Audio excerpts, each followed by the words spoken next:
Welcome to a series of videos on graphing data in science. In this particular video, we're talking about how many data points are enough, and in particular, why 3 data points aren't enough. So let's look at what happens if you have too few data points. We can all agree that 2 data points aren't enough because if number one, you really can't tell what kind of relationship your independent and dependent variables have, and what happens if one of the data points are wrong. Then you have a single point and you have no idea what the relationship is. Multiple measurements of the same data point aren't enough. In the event that you have a piece of data that it is wrong, it's out of bounds, or there is some other kind of problem, all you're doing when you take multiple measurements is verifying and creating a precise set of data, not necessarily one that contains all appropriate data.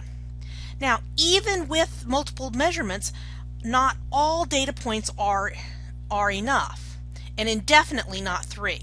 And let me show you a few reasons why. So if you look at a particular set of data, in this particular case we've got 3 data points, if you're looking at one that says, and one of them is wrong, you're going to have something completely different. So let's start with assuming they're all correct and it's a linear relationship, and you're going to end up with some kind of best fit line that looks something like that. Now let's look at what happens if the first data point is wrong. So now, according to this, the graphical relationship is now going to look something like that instead of what was the original data point. So the slope is steeper than it would have been if all 3 data points were correct. So now what happens if the second data point is wrong? So if this data point right here is incorrect, then you're looking at a trend line that looks something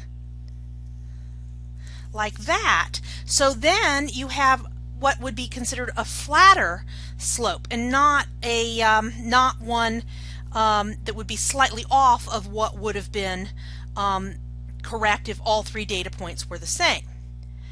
Now, what happens if this last data point is wrong? Now you're looking at a best fit line that looks something like this, and you have a negative slope, which doesn't match any of the other slopes that you would have gotten in the case of all 3 data points being correct, or if the first 2 data points, if one of the first 2 data points was wrong.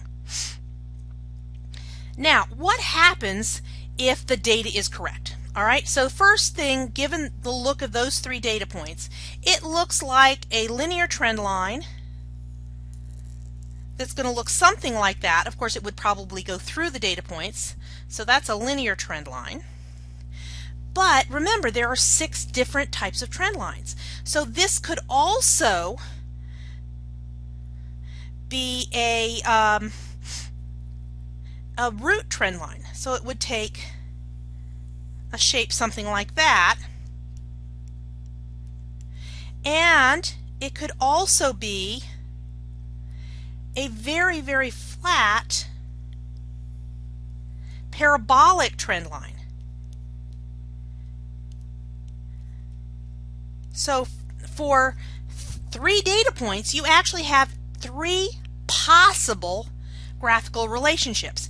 So you really do need more data in order to determine what the correct relationship between the independent and dependent variable might be. Now, how many are enough?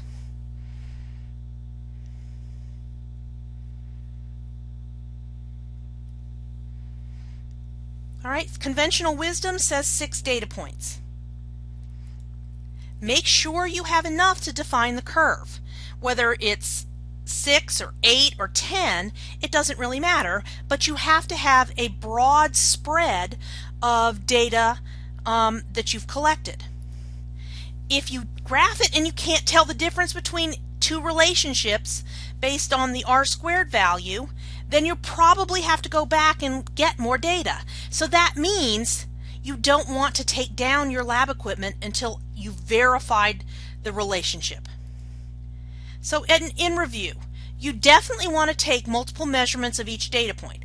That makes sure that you haven't inadvertently taken a wrong piece of data. So you know each data point is precise with given a particular setup. You always want to get at least 6 data points. You want to make sure you take a broad spectrum of data. So you want to vary the independent variable in a fairly broad way so you can get a broad amount of data. You always want to graph your data before taking down your lab equipment, and don't be afraid to go back and collect more data if you can't definitively identify the graphical relationship.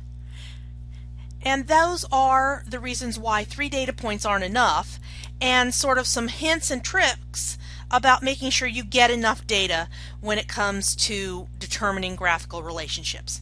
Thank you.